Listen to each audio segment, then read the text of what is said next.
Bom dia a todos. Vamos começar, então, agora a nossa disciplina bioinformática aplicada ao estudo dos psicodélicos. Nessa disciplina, a gente vai estudar a relação entre o cérebro e o genoma. Vou começar com uma aula que eu chamo de o cérebro e o genoma, e a gente vai ver a relação entre cérebro e genoma, e como é que os estudos em genômica podem ajudar os estudos de neurociência, né, que é aqui o objetivo da nossa disciplina. E, é claro, a gente vai entrar na questão dos psicodélicos, né? Eu, particularmente, tenho um trabalho já de alguns anos com psicodélicos, principalmente com a ayahuasca, né, que a gente está sequenciando o genoma das duas plantas que compõem o chá enteógeno psicodélico chamado ayahuasca, e a gente vai estar comentando sobre esse projeto. Vamos ter uma aula só sobre o projeto Genoma da Ayahuasca também. Vou convidar alguns amigos meus, colegas de trabalho, para a gente falar sobre isso, tá? Bom, a gente vai estudar a história dos psicodélicos. Então, hoje temos duas aulas, uma aula que eu chamei de O Cérebro e o Genoma, vou começar agora, depois, em seguida, uma aula chamada História dos Psicodélicos, da pesquisa em substâncias psicodélicas, e depois a gente vai assistir um filme de 1 hora, que é a história da vida de Albert Hofmann, o cara que descobriu o LSD, e depois vamos fazer uma discussãozinha, todos os alunos, tá bom? Obrigado pela presença de vocês, e vamos lá para a aula que eu chamei de O Cérebro e o Genoma. Tá? Então, o genoma e o cérebro, eles são coisas que podem parecer muito diferentes ou muito dissimilares, ou uma coisa não tem nada a ver com a outra, mas, na verdade, quando você pensa no cérebro e quando você pensa no genoma, você tem muitas coisas que estão em comum entre o cérebro e o genoma, né? Por exemplo, ambos têm uma grande complexidade estrutural. O genoma humano, no caso, tem 3,2 bilhões de letrinhas. A gente vai estudar melhor o que é esse genoma, né? Espalhado nos nossos 22 cromossomos autossomos e os cromossomos sexuais, né? E 20 mil genes codificadores de proteínas que temos também no nosso genoma. Esses 20 mil genes produzem centenas de milhares de proteínas diferentes a partir de splice alternativo.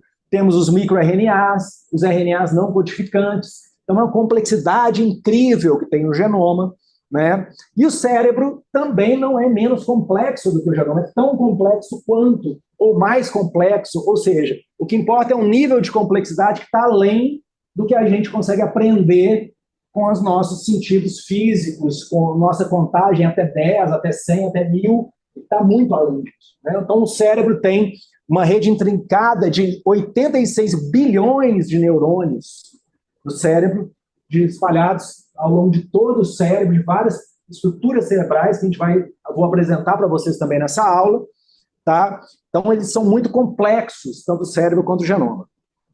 Ambos fazem processamento de informações, né? O cérebro processa essas informações neurais para realizar funções cognitivas, comportamentais, questões do dia a dia, e o genoma armazena informações genéticas que respondem a estímulos de uma forma que a gente não entende. O cérebro, até eu acho que a gente entende melhor do que o genoma, porque o cérebro, você fala assim, vou fazer isso, eu quero beber uma água, eu quero dar uma aula, eu quero assistir uma aula, né? Isso você sabe que é o cérebro. O genoma, ele é mais misterioso. A partir da luz, que é um estímulo, você ativa determinados receptores, que ativam uma cascata de sinalização celular, que ativa fatores de transcrição, que vão se assentar em promotores de genes e vão transcrever genes e vão responder a esse estímulo de uma forma que você não sabe exatamente o que está acontecendo, mas a tua célula sabe. Então, é um conhecimento que foi evoluindo, né, através de automontagem, auto-organização nas células, desde a origem da vida, para a gente ter essa complexidade de resposta a estímulos e de processamento de informações que o genoma promove, né?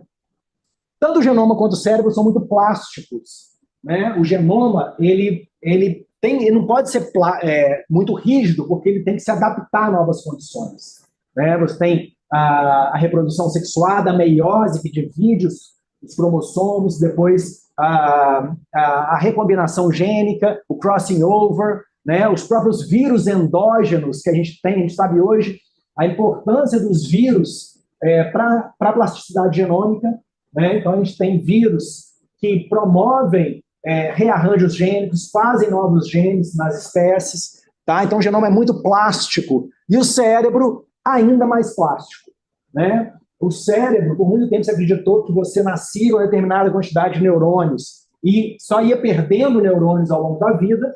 Hoje se sabe que isso é falso, essa ideia é falsa, e que a gente não só tem neurogênese, tem produção de neurônios, como mais importante até do que isso é a sinaptogênese. Você é capaz de formar novas sinapses, quebrar sinapses antigas e tem uma plasticidade incrível do cérebro para você poder aprender coisas. A gente está todo dia aprendendo, a gente aqui da universidade, então a gente é mestre em aprender, né? A gente adora aprender, a gente está aqui para aprender cada dia mais coisas, né?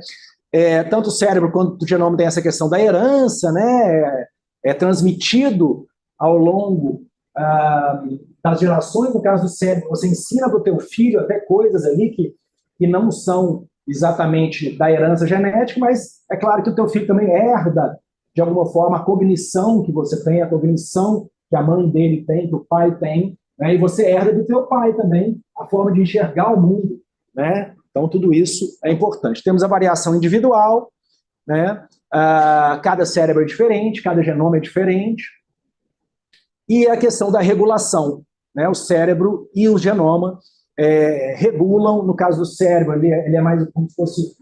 também tem uma parte glandular. O cérebro tem algumas glândulas que a gente vai estudar, principalmente a hipófise, né? E a glândula pineal, dentre outras, que também regulam funções hormonais, e, claro, a parte neurológica, que também está ligado com toda a coluna vertebral,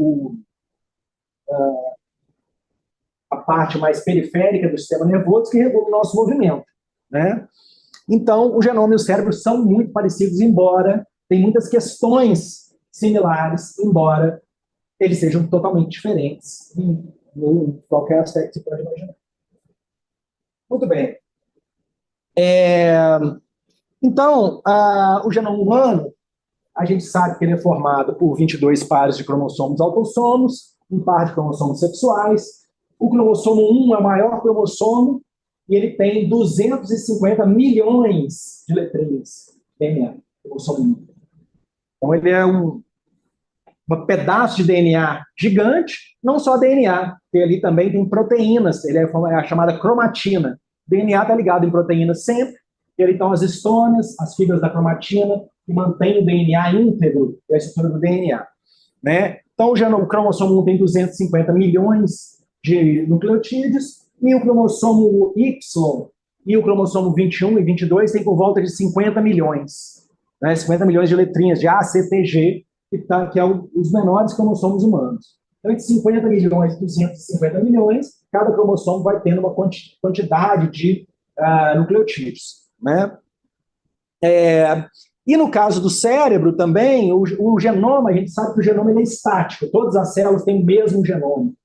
Mas a forma como esse genoma é expresso em cada tipo celular é diferente. Tem a questão do transcriptoma, da expressão gênica. E isso vai ser muito importante no cérebro, porque o cérebro tem uma alta especialização tecidual em vários tipos de células. Os neurônios, que são os principais, né, responsáveis pela transmissão dos sinais elétricos, os astrócitos, as outras são chamadas as células da glia, né, que são as células que preenchem espaço, que dão um suporte estrutural ao neurônio, que dão um suporte bioquímico, químico, para os neurônios para conseguirem manter as suas funções, e também essas próprias células têm as suas funções também. Gente, se eu vou falando, se vocês quiserem perguntar alguma coisa, acrescentar alguma coisa, professor Júlio, Vanessa, quem quiser acrescentar qualquer coisa, fique à vontade, tá bom? Senão eu ligo aqui o automático e vou embora. Mas estamos juntos. Então, os astrócitos, que são células gliais que dão manutenção aos neurônios, oligodendrócitos, envolvidos na formação da mielina, né, que é essa substância gordurosa que envolve os neurônios e atua como isolante elétrico, aumentando a velocidade de transmissão do impulso nervoso. A micróglia, que é a parte imunológica. Hoje em dia a gente não fala mais de sistema neurológico, a gente fala neuroimunoendócrino. O sistema neural, o sistema nervoso, ele está intimamente ligado ao sistema endócrino e ao sistema imunológico, de forma que a gente tem uma visão mais abrangente hoje do sistema nervoso, considerando também que ele tem glândulas e que ele tem atividade imunológica ali dentro também, né? As células da micróglia, por exemplo, recrutam o sistema imune, limpa detritos por fagocitose, modulam a inflamação, remodulam sinapses, fazem manutenção da homeostase, e as células ependimárias que produzem o líquido cérebro-espinhal, que protege ali um suporte mecânico em todo o sistema nervoso. Tá? Então, esses vários tipos celulares do cérebro, eles são muito importantes, e a forma como eles expressam o genoma é diferente. Né? Sabe que aproximadamente 15 a 20% dos genes são aqueles genes chamados de housekeeping genes, genes que estão ativos em todas as células. Mas cada célula especial tem alguns genes que estão ativos só naquele tipo celular. Né? Os neurônios, por exemplo, têm genes ativos só em neurônios. Os astrócitos, genes ativos só em astrócitos. Então, o estudo da expressão gênica diferencial tem muito a revelar também sobre a função dessas células do sistema neuroimunoendócrino. Próximo, por favor. Muito bem. E aí a bioinformática? O que a bioinformática tem a ver com tudo isso? Né? A bioinformática, então, é essa ciência que, assim, ela é histórica, sempre foi feita bioinformática, mas antes era feita com a bioinformática meio que à mão, né? Quando não tinham computadores ainda o suficiente para fazer essa bioinformática. Foi só verdadeiramente na década de 90, mais precisamente em 1998, que surgiu um grande sequenciador de DNA, que é o ABI PRISM 3700, que esse sequenciador ele permitiu que o genoma humano fosse feito quando ele ainda era assim. A ideia do genoma humano começou em 1987, na Light, lá dos Estados Unidos, uma empresa de luz, uma coisa que não tinha nada a ver. E, à medida que passou uma década ali, até 97, eu falei assim, será que a gente vai conseguir fazer mesmo esse genoma? Está muito difícil de fazer esse negócio, não tem tecnologia. Até que surgiu esse sequenciador da Applied Biosystem, um sequenciador de uma empresa, que permitiu fazer o sequenciamento usando os deóxido, ainda era o método de Sanger, né? Mas agora já automatizado de uma forma mais bem processada, capaz de realmente fazer milhões de leituras ou milhares de leituras por dia. Né? E aí começa todo o campo da Big Data, da Data Analysis, Data Mining, né? Que é esse campo onde a biologia se torna uma biologia computacional. A gente não consegue mais entender a biologia e a biologia molecular se a gente não tem computadores altamente especializados para tratar essa infinidade de informação, essas milhões de letrinhas do DNA, né? E aí, esse sequenciador produzia sequências pequenas, você tinha que montar a sequência e produzir, chamado contíguo, scaffold, genoma, que ia representar uma parte do cromossomo. Estava muito longe de chegar no que hoje a gente tem, por exemplo, no genoma da ayahuasca, a gente tem cromossomos da chacrona e do mariri, né, que são as plantas responsáveis por fazer a ayahuasca, de telômero a telômero.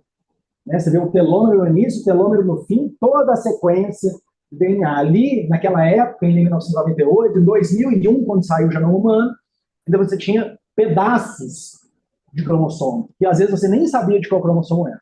Né? Muito bem. Existe uma diferença entre bioinformática, biologia computacional, informática biomédica. Né? Em geral, a bioinformática a gente considera mais a produção de algoritmos e de software para análise genômica. A biologia computacional seria a pesquisa verdadeiramente em biologia usando computadores. Né? Isso seria uma pesquisa em biologia, usa muito a genômica comparativa, né? A biologia computacional. E a informática biomédica seria a criação de sistemas de informação para questões mais hospitalares. Né? Mas tudo isso é muito importante em termos da bioinformática.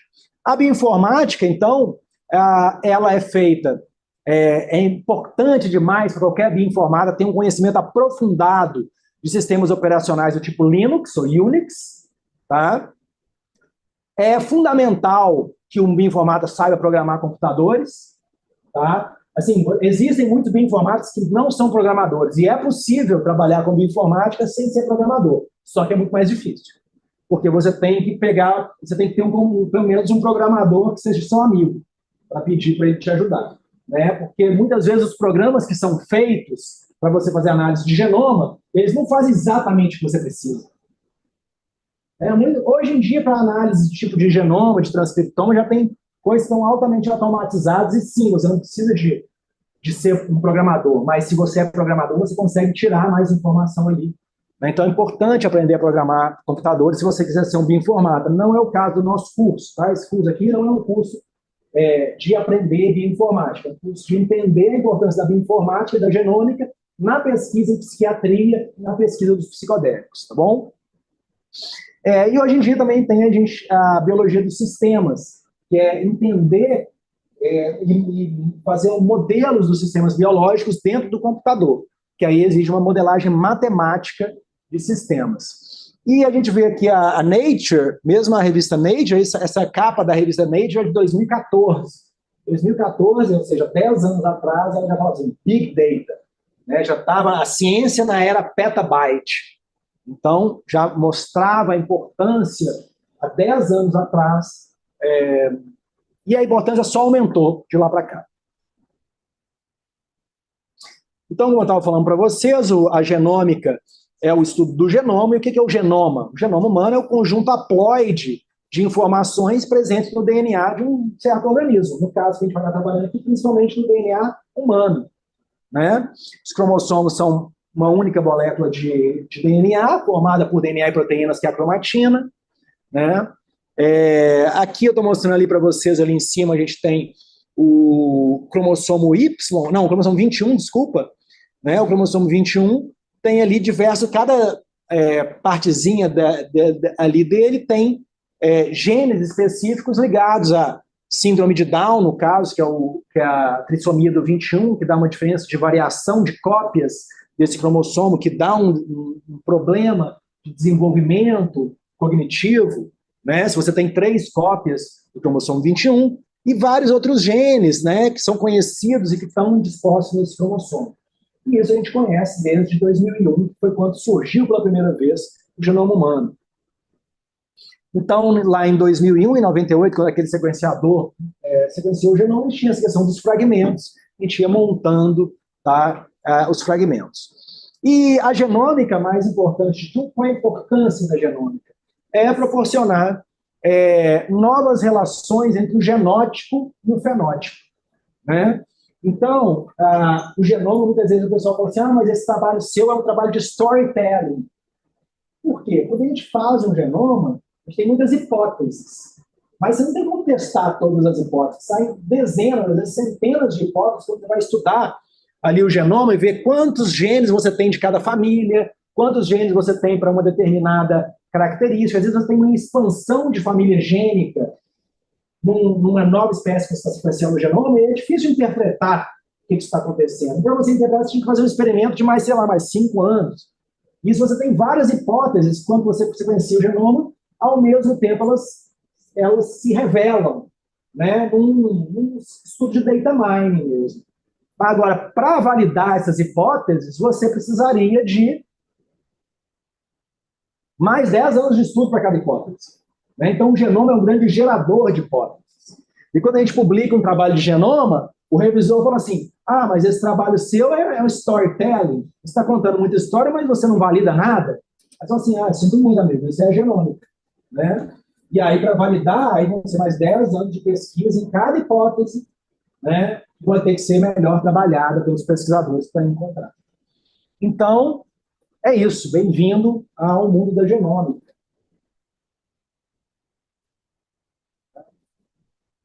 Os genes são muito mais antigos do que o cérebro. Né? Os genes, eles existem desde de 4 bilhões de anos atrás, que foi mais ou menos a origem da vida, 3,8 bilhões de anos atrás, que é a origem da vida. Tá?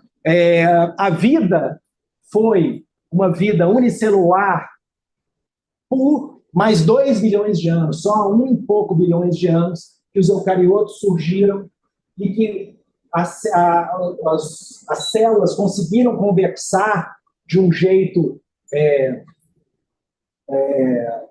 significativo para fazerem organismos multicelulares, né? E a partir dos organismos multicelulares, a especialização tecidual, que vai acabar gerando, né, o tecido nervoso em alguns organismos. Tá? Através de estudo de genoma comparativa, podemos traçar diferentes pontos onde surgiram determinados genes.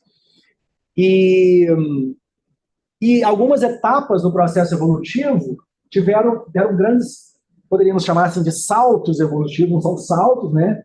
Darwin fala muito bem que a natureza não dá saltos, a evolução é gradualista, mas tem alguns pontos durante a evolução dos organismos que tiveram grandes avanços, né? E uma grande evolução acontecendo num pequeno espaço de tempo. Por exemplo, a explosão do Cambriano, foi há 541 milhões de anos atrás, que foi quando surgiu o cérebro.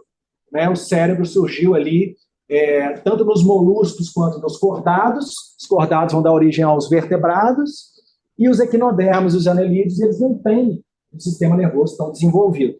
Tá? Com a origem dos vertebrados, ali, a origem dos peixes, mais ou menos ali há 530 milhões de anos, aí sim o sistema nervoso vai começar a se desenvolver da forma como a gente conhece hoje, com um centro, que é o cérebro, e uma parte periférica, o sistema nervoso central e o sistema nervoso periférico. Tá? E com os mamíferos, há 225 milhões de anos atrás, vai ter o surgimento do córtex cerebral, essa parte mais externa do cérebro, que antes não existia, tá? Que não existe nos répteis, tá? Até os répteis e nos peixes. Então, essa parte começa a evoluir posteriormente. Próximo. Então, justamente, o cérebro, a origem do cérebro é o órgão central do sistema nervoso de vertebrados. Aí eu estou mostrando para você um sapo. O cérebro do sapo, ele não tem córtex. Ele tem o tronco encefálico, a ponte, o bulbo, e algumas outras estruturas cerebrais, mas não tem córtex cerebral. O córtex cerebral vai surgir só em mamíferos. Tá? Então, ali, com a origem dos vertebrados, teve também a origem do encéfalo, essa parte do sistema nervoso central que está contida no crânio, que é responsável pelo processamento de sinais, de informações, de visão, audição, em geral está tudo ali na cabeça do organismo, né? Que é composto por tronco encefálico, cerebelo e tálamo. Essas são as partes fundamentais e mais básicas do cérebro. Tá? E o córtex cerebral, então, se expandiu nos mamíferos, é uma sinapomorfia dos mamíferos, é uma coisa que caracteriza os mamíferos, ter córtex cerebral, tá? E surgiu, então, ali na hora que os dinossauros começaram a cair o meteoro, né? E os dinossauros, então, vão começar a não ter mais comida e vão dar origem, vão permitir a expansão dos mamíferos que já existiam ali bem precariamente naquela época. Próximo, por favor.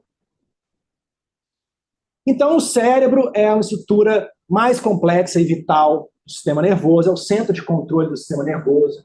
Tem 86 bilhões de neurônios e controla o movimento, o processamento sensorial, a cognição, emoção, memória, coordenação de funções autônomas também, né? Temperatura do teu corpo, respiração, batimento cardíaco, etc. Sistema nervoso. O cérebro tem 2 hemisférios, né? Cada hemisfério do cérebro controla o lado oposto, tem um feixe que vira, né?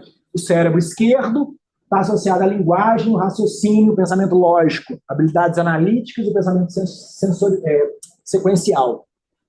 A parte direita é a parte da criatividade, da arte, percepção espacial também, reconhecimento de padrões e emoções. Entre essas duas partes tem um eixo que tem uma massa de fibras nervosas, que é o corpo caloso, que conecta os dois hemisférios cerebrais. Parece que se você pegar o cérebro e separar ele, é uma massa que é flexível, que você pode chegar até 2 metros se você separa assim, dizem, não sei se é verdade.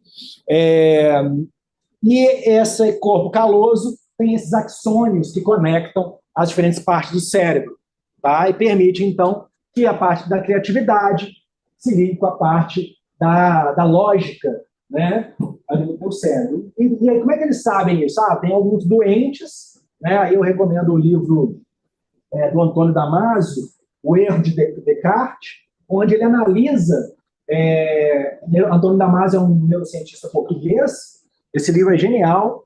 Ele analisa diferentes doentes cerebrais, também todos os livros do Oliver Sacks. Não sei se vocês conhecem o Oliver Sacks. O Homem Confundiu a Mulher com Chapéu, O Antropólogo em Marte, diversos outros livros. O cara também é genial, é um neurocientista. E esses neurocientistas, eles trabalham com doentes que têm problemas em algumas regiões específicas do cérebro. E a partir desses doentes, eles conseguem, então, entender o que aquela região tem a ver com o fenótipo, né? Tem a ver com o fato do cara pegar a cabeça da mulher e achar que é um chapéu. Ele não tinha parte ali que decodifica o rosto humano, né? Que agora não lembro exatamente qual é a parte, sei lá, a amígdala ou alguma parte do cérebro. Ele tinha um problema ali naquela parte, não conseguia reconhecer rostos de pessoas. Então, muito bem. E aí, o córtex cerebral é essa parte externa do cérebro, com muitos sulcos e giros, com a superfície altamente enrugada, que tem muita área, né? Se você abrir esse enrugamento, na verdade, permite ter mais área ali dentro, né? Responsável pelas funções cognitivas superiores, a linguagem, o pensamento abstrato, a memória, a atenção, tomada de decisões, que são características dos mamíferos. Você percebe os mamíferos, eles são mestres nessas funções cognitivas superiores, né? O córtex é altamente plástico, capaz de se adaptar e se organizar em resposta à experiência, ao aprendizado, e é a estrutura que mais se transformou na linhagem dos hominídeos, né? Quando o macaco ancestral, que era uma forma ancestral entre o chimpanzé e o humano, desceu da árvore na África e começou a andar bípede, né, e liberou a mão, a uma coisa que cresceu muito nessa linhagem dos hominídeos, desde que se separou dos panídeos, chimpanzés, foi o córtex. A gente teve uma grande expansão do córtex cerebral, e isso explica também por que a gente tem uma linguagem tão sofisticada, possivelmente a linguagem mais sofisticada do reino animal, né? Então, isso foi muito importante nos hominídeos. Então, os córtex tem uma alta especialização, divisão em lobos, e é característico dos mamíferos. Próximo. O cérebro pode ser dividido em algumas regiões, né? E essas regiões são chamadas de lobos. Tem o lobo frontal, aqui na frente do cérebro, ali no desenho, aqui meio em vermelho, lá em verde, que serve para o controle motor, raciocínio, tomada de decisões e controle de impulsos. É claro, gente, que o cérebro é muito interconectado. Todas essas ideias de que determinada subparte do cérebro faz determinada função não fariam sem a interconexão de todo o cérebro, tá? Mas é mais especializado nesse tipo de função. O lobo parietal, que está mais aqui no centro, superior e traseiro, processamento sensorial, percepção espacial, interpretação de linguagem. O lobo temporal, aqui, audição, memória, daqui está o hipocampo, tá? Memória, dizem que ela está ali, né? É muito controverso ainda, mas parece que a memória de longa duração, pelo menos, é armazenada no hipocampo. Processamento de emoções, o lobo occipital na parte posterior é a parte principal que faz o processamento visual. Tá? Próximo slide. Depois, além do cérebro, a gente tem o cerebelo, que é essa estrutura que está ali logo abaixo do cérebro. É uma parte fundamental do sistema nervoso central. Tem 69 bilhões de neurônios, ou seja, é uma estrutura bem menor do que o córtex. Então, tem mais concentração de neurônio no cerebelo até do que no córtex cerebral. tá? Tem dois tipos de tecido, o tecido cinzento, que forma a superfície externa, e o tecido branco, que é a parte interior, que conecta com outras regiões do cérebro. Está relacionado principalmente à coordenação motora, ao equilíbrio, postura, quem faz dança, tem muito desenvolvido o cerebelo, aprendizado motor e cognitivo. Também tem uma região no centro chamada de vértex. Tá? Depois temos o tronco encefálico, que vai ligar justamente agora o sistema nervoso central com o sistema nervoso periférico, que é o canal que vai dentro da nossa coluna. Né? Então, conecta o cérebro à medula espinhal. Né? Ele tem aquelas estruturas anatômicas ali, que é a medula oblongata, tá? A parte mais inferior, que regula as funções autônomas essenciais, respiração, frequência cardíaca, pressão arterial, reflexos involuntários, como tossir e engolir. A ponte serve como estrutura de comunicação entre o cerebelo e outras partes do cérebro, regula o sono, tá? A coordenação motora. O mesencéfalo atua ali nas funções sensoriais e motoras também. Midbrain, o mesencéfalo tem origem nos vertebrados. Tá? Bem. Depois temos o tálamo, que é essa estrutura ali em forma de ovo, que está ali dentro, ali também, bem no centro do cérebro, que é uma estação de retransmissão para sinais sensoriais. Tá? Ela recebe informações sensoriais de várias partes do corpo e encaminha para regiões específicas do cérebro.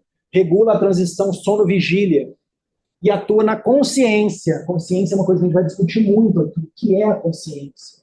Então, o tálamo é muito importante. O hipotálamo já é um centro de comando que é endócrino no cérebro, tá? Tá logo abaixo do tálamo e acima da glândula hipófise ou pituitária.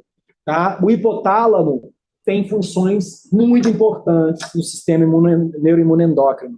Apesar de ser pequeno, ele é fundamental. Regula o sistema endócrino, regula o sistema nervoso autônomo, temperatura corporal, apetite, sede e o ciclo circadiano também, o ciclo de luz e escuro, sono e vigília. A hipófise é uma glândula, a principal glândula do nosso corpo. Glândula mestra, que coordena e sintetiza muitos hormônios. Ela está lá dentro do cérebro, tá? É tipo um ovinho ali, abaixo do hipotálamo, e regula crescimento, metabolismo, reprodução, estresse, equilíbrio eletrolítico. Tem a hipófise anterior, adenohipófise, que libera o hormônio do crescimento, o hormônio adenocorticotrófico, tiroestimulante, folículo estimulante, luteilizante, e a hipófise posterior, que está mais atrás, que também libera hormônios como ocitocina, vasopressina e outros.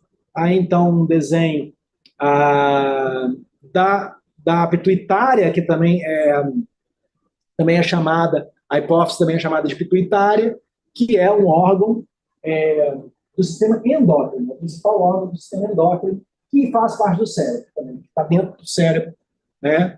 E que produz todos esses hormônios que vão viajar todo o teu corpo para atuar e controlar as suas glândulas e a produção ativa, né, de diversos hormônios fundamentais para o funcionamento do teu corpo. Próximo.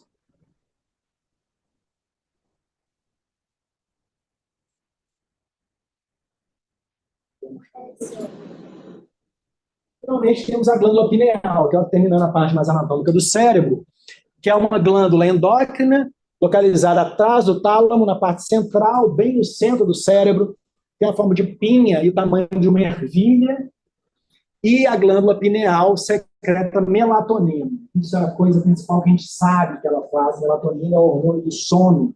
Quando vai ficando mais de noite, você secreta melatonina em resposta à escuridão. Essa luz branca, ela também quebra a melatonina, né? É bom você ter lá no seu quarto, se for dormir, os alquimistas já sabem, luz amarela. Né? A luz branca, ela vai te fazer você não dormir bem. Eu vou te tomar um café à noite, vai te fazer não dormir. Você fala assim, não, mas para mim não funciona. Você que não está entendendo, funciona. Então, muito recomendável você colocar um programa que chama F-Lux, gratuito, baixa, coloca no teu computador, no teu celular, que ele vai transformar aquela luz azul em amarela.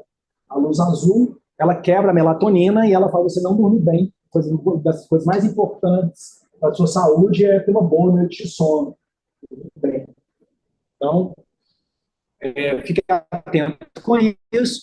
Então, a glândula pineal, a gente sabe que ela secreta melatonina, então ela ajuda, a gente acredita, funções desconhecidas. Tá? Segundo René Descartes, o pai do racionalismo, né? Descartes, ele falou que a glândula pineal é o assento da alma. É o ponto de conexão entre alma, mente e corpo, segundo tradições religiosas e filosóficas. Então ele falou, penso, logo existo. Ele criou todo o sistema racionalista e ele falava que a glândula pineal é o assento da alma. Tá? Quando a gente vai estudar o cérebro hoje, a gente que é biomédico, né, que trabalha na pesquisa em biologia, o que mais importa para a gente é tratar as questões psiquiátricas, né? Tentar encontrar novos medicamentos, tentar ajudar as pessoas que estão passando por problemas neurológicos e psiquiátricos. E a bioinformática pode ajudar, a genômica pode ajudar, e a gente vai estudar, então, nesse curso, várias questões ligadas a isso, tá bom? Então, a depressão é uma das principais causas de incapacidade no mundo hoje, afeta centenas de milhões de pessoas, no Brasil, na Europa, na Arábia, onde quer que você vá, tem gente deprimida, sentimento persistente de tristeza, desesperança, falta de interesse ou de prazer em atividades cotidianas. O que mais? Transtornos de ansiedade, né? Transtorno de ansiedade generalizada, transtorno do pânico, fobias, transtorno obsessivo compulsivo, ansiedade excessiva, medo e preocupação que podem não, que interferem na vida diária de cada um. Acho que hoje em dia ninguém está salvo de um pouquinho de ansiedade, né? Porque a própria configuração energética do mundo e da sociedade nos leva a ser ansiosos, né? O transtorno bipolar, né? Que é caracterizado por episódios de mania e depressão alternados, né? O famoso Dr. Jekyll e Mr. Hyde, né? Do médico e o monstro, clássico da literatura inglesa. Também a esquizofrenia, que é um transtorno grave que afeta a forma como a pessoa pensa, sente e se comporta, que pode incluir alucinações, delírios, pensamento desorganizado, falta de motivação, e os déficit de atenção e hiperatividade, TDAH, né, que é a desatenção, hiperatividade, impulsividade, que também hoje em dia todo mundo tem um pouco, eu acho, né, e afeta o desempenho acadêmico, profissional e social.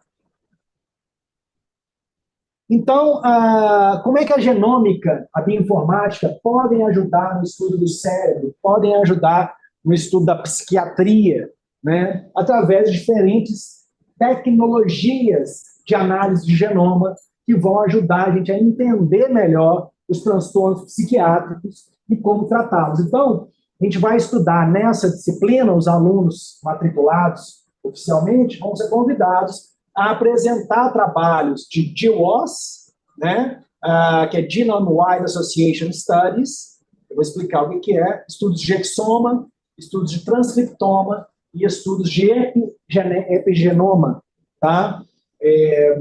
Que vão ajudar a gente a entender como que esses transtornos de ansiedade, transtornos bipolares, esquizofrenia e questões psiquiátricas podem ser melhor compreendidos através do estudo da expressão gênica, da expressão dos genes no genoma.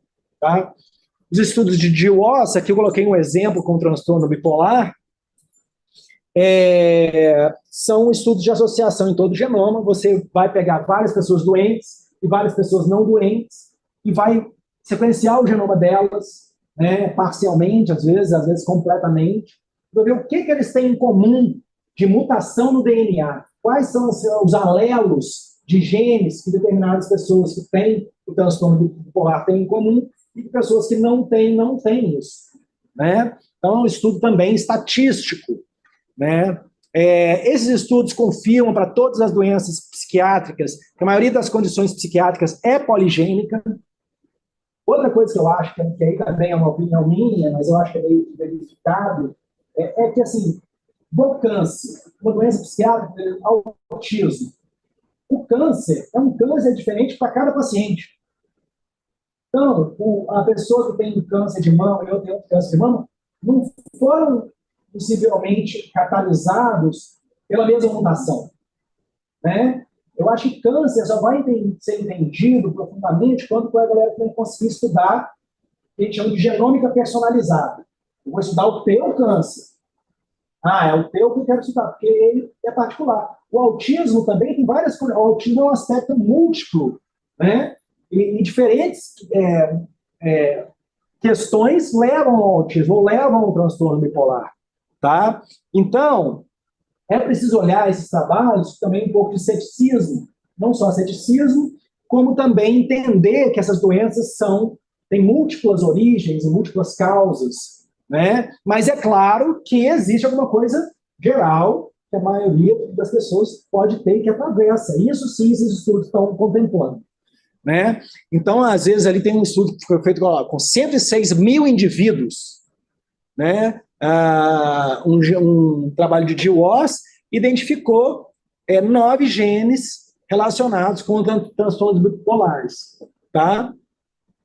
Então, ali tem as regiões, ó, o 6q21, que é o braço menor do cromossomo 6, na posição 21, tá? Que é um loco ali do cromossomo, né? A galera da citogenética definiu posições ali no cromossomo chamado de loco, ou loci, os loci, né? 9q31.2, 10q24.32, 11p, no caso de P, é o braço curto, Q é o braço longo do cromossomo, porque os cromossomos eles decidiram que eles têm um formato humanoide, né? O braço, a parte menor está para cima, a parte menor está para baixo, centrômero no meio, ou metacêntrico, submetacêntrico, enfim. E aí algumas variantes de genes foram consistentemente associadas ao transtorno bipolar, como o gene anquirina, né, um gene ali, o CACNA1C, que é um tipo de canal de cálcio, um gene envolvido no desenvolvimento do sistema nervoso central chamado ODZ4. Muitas vezes eles descobrem esses genes, descobrem locos que têm a ver com, estão relacionados a doenças mentais, eles não sabem nem o que esse gene faz. O gene tem função desconhecida. Ele tem que ser estudado, entendido o que esse gene faz, principalmente dentro do contexto do cérebro. Tá? Então, são décadas para entender isso. Então, o DWOS é esses estudos que associam doenças com genes, ou locos genes que estão mais representados nos doentes do que nas pessoas normais. Depois, os exomas. Os exomas são sequenciamento de exons. O que são exons? São regiões do genoma que vão virar proteína, tá? Que não são regiões nem de intro, nem regiões regulatórias. São genes codificadores de proteínas, tá? E eles identificam variantes genéticas raras ou de baixa frequência que possam contribuir com susceptibilidade às doenças. Então, nesse caso, também eles veem famílias. Na minha família, todo mundo tem esquizofrenia, desde o meu bisavô, meu avô, meu pai e eu também. Aí eles vão fazer um estudo mais de hereditariedade, e ver assim, qual é a mutação que você tem em determinados genes que pode te levar a ter uma predisposição, também nada em biologia é determinístico, né? Você pode ter toda a predisposição para ter. O James Watson, sabe o Watson, do Watson Crick? Sequenciaram o genoma dele e viram que ele devia ser cego e surdo. Ele tem genes recessivos para questões relacionadas à visão e à audição. E ele não é cego nem surdo. Então, genômica não é determinística, tá? Tem uma predisposição.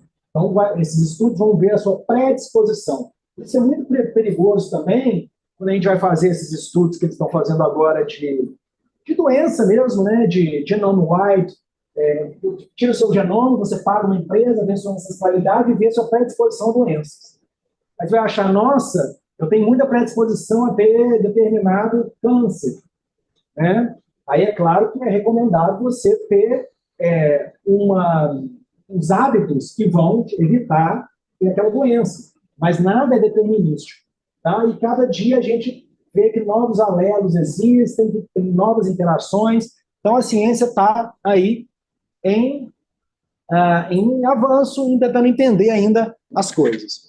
E aí, na esquizofrenia também descobriram genes, variantes genéticas da via de sinalização do glutamato, que é um neurotransmissor, tá? E outras variantes genéticas. Olha, o gene eles chamaram ali DISC1, Disrupted in Schizophrenia 1. O gene nem tinha nome. Eles viram que os esquizofrênicos têm esse gene diferente e chamaram esse gene de Disturbed in Schizophrenia. Ou seja, é um gene de função desconhecida, pelo menos no caso molecular. Tá? Próximo. Além dos exomas e dos GWAS, a gente tem os estudos de expressão diferencial de genes. Esses são os que eu mais gosto. Eu acho que tem mais potencial de descobrir coisas interessantes.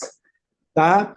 Então, na depressão resistente a tratamento, também fizeram estudos de expressão diferencial de genes e encontraram alguns genes que podem estar relacionados, né, com a depressão resistente a tratamento. Então, os genes estão muito mais expressos, ou às vezes menos expressos, nos doentes do que nas pessoas normais. Por que será isso?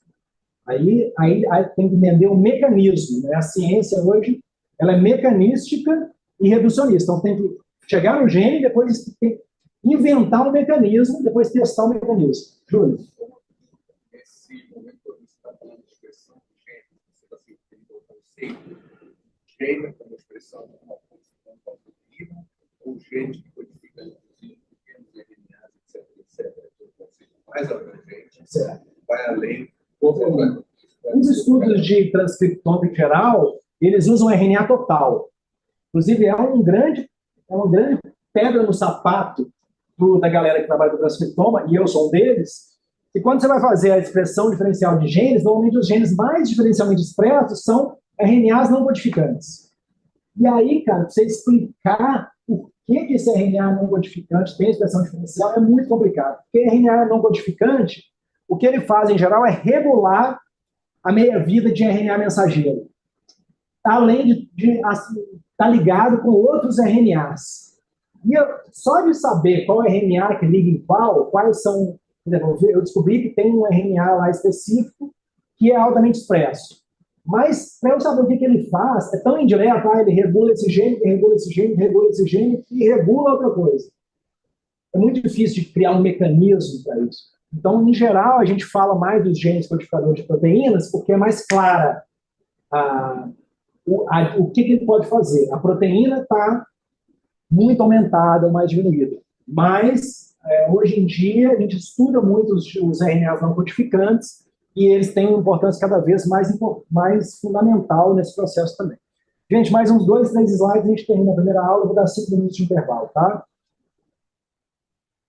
Muito bem. E depois a epigenética. A epigenética hoje, ela é tão importante ou mais importante até do que a genética. O que é a epigenética? A epigenética tem a ver com o fato de que você pode mudar a expressão do teu genoma sem ter nenhuma mutação. Né? A epigenética tem a ver com o fato de como o teu genoma está regulado. Isso tem a ver com teus hábitos de vida, teus hábitos comportamentais. A hora que você acorda, o que você come, o que você bebe, o que você respira, né? O que você escuta, como você aprende as coisas. Então, a epigenética é a ideia de que o genoma ele é plástico o suficiente para ele poder se expressar de forma diferente sem ter nenhuma mutação. Né? O meu genoma, ele pode se expressar de formas diferentes. Se você está aqui no Brasil, no calorão, e você depois vai lá para o Polo Norte, no frio, você vai expressar outros genes. Se você toma Coca-Cola o dia inteiro, come McDonald's, hábitos super pouco saudáveis, né? Fica a noite toda acordado.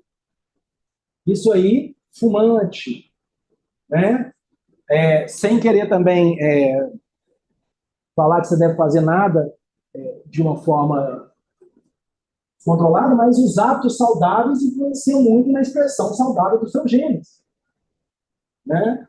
Então, a gente sabe hoje em dia que os hábitos alimentares, eles alteram os promotores dos genes a partir de metilação dos promotores e as estonas a partir das modificações de cromatina as acetilações das estonas, metilações nas estonas, né? E modificações pós-traducionais em estonas, regula a sua cromatina, regula o acesso dos seus genes aos fatores de transcrição e também dos promotores, a metilação de promotores. Então, esses estudos também são feitos para relacionar